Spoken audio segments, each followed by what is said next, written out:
Keeping an eye on your health today. It almost seems routine to turn on the news and see a report on another mass shooting. But what would you do if you were in that situation? CBS 7's Tatum Gwynn spoke with our health expert, Dr. Bose, about the psychology behind a person involved in that type of situation.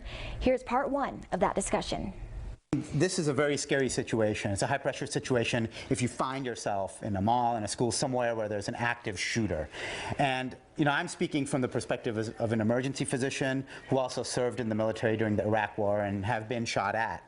And what I noticed happened in this situation is what seems like hours is only about 10 or 15 minutes. If you look at the data, most active shooter situations last 10 or 15 minutes, even though it feels like hours. And that's before any sort of law enforcement is going to arrive. So we need to be a little prepared if we find ourselves in this situation. Well, a lot of people chiming in on the subject saying, what would you do?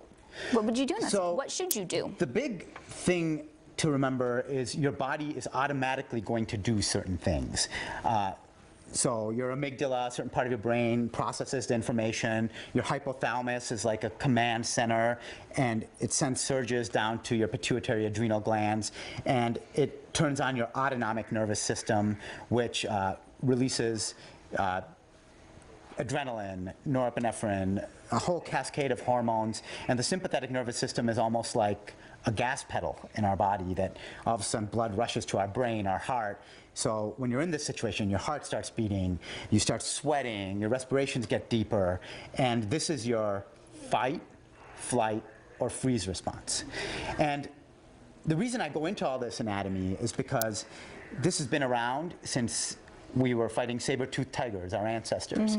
And it's good for the most part. It saved us. It allowed us to fight, flight, or run from those saber-toothed tigers.